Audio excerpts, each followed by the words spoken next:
पिछले एपिसोड में आपने देखा था कि अवनी की ननद शर्मिला का किसी आकाश नाम के लड़के के साथ अफेयर चल रहा है।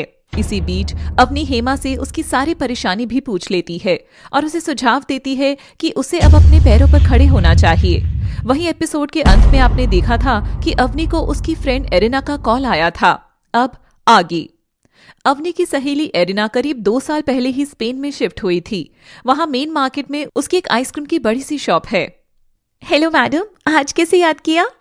यार, तुम्हारी ननद को देखा है मेरी शॉप पर। क्या बात कर रही हो? तुम्हें कोई गलतफहमी हुई होगी। यार, मैंने तुम्हारी ननद को कई बार फोटो में देखा है ना, इसलिए मुझे अच्छे से पता है कि वो तुम्हारी ननद ही थी, लेकिन मैंने उससे कुछ कहा नहीं। ओह, तुमने अच्छा किया।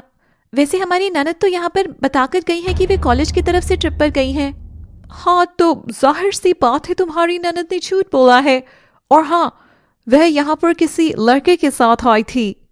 यह बात सुनकर तो अवनी बिल्कुल हैरान रह जाती है। क्या? अच्छा एरिना, तुम एक काम कर सकती हो प्लीज? हाँ बोलो ना। हे क्या, 2 काम कर दूंगी। वो अगर नेक्स्ट टाइम तुम्हारी शॉप पर आती है तो प्लीज कैसे भी करके उनकी एक फोटो ले लेना। हाँ हाँ, श्योर श्योर।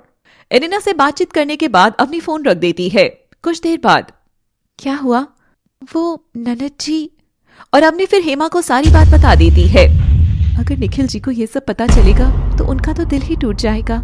हाँ जेठानी जी, बस मुझे सबूत मिल जाए तो मैं सारी बात सासू माँ को बता दूंगी, क्योंकि बिना सबूत के वो हमारी बात पर यकीन करने वाली नहीं है। वो तो है। 5 दिन बाद। अच्छा सुनो, मेरा छोटा भाई कमलेश इसी शहर में शिफ्ट हो रहा है, तो वो आज 5 बजे तक घर पहुंच जाएगा। तैयारी में कोई कमी मत रखना। ठीक है मामी जी। कमलेश वैजंती की मासी का लड़का है। उसकी उम्र करीब 45 साल है, लेकिन उसने अभी तक शादी नहीं की है। हाँ माँ जी, उन्हें जो जो पसंद है आप हमें बता दीजिए, हम वही वही बना देंगे। ठीक है। हाँ अम्मा जी, मेरे लायक भी जो काम हो बता देना। तभी आधे घंटे बाद एरिना अवनी को फोटो भेज देती है। दोनों देवरानी जेठानी अपनी ननद की फोटो देखकर बिल्कुल हैरान रह जाते हैं, और अभी तो न जाने उनको क्या क्या देखना बाकी था। हे भगवान, ननद जी का तो अफेयर चल रहा है, लेकिन देवरानी जी, सासू माँ हमारी बात पर यकीन करेंगी या नहीं? लेकिन जेठानी जी, बताना तो पड़ेगा ही, क्योंकि निखिल को अंधेरे में रखना अच्छा नहीं होगा। वो तो है।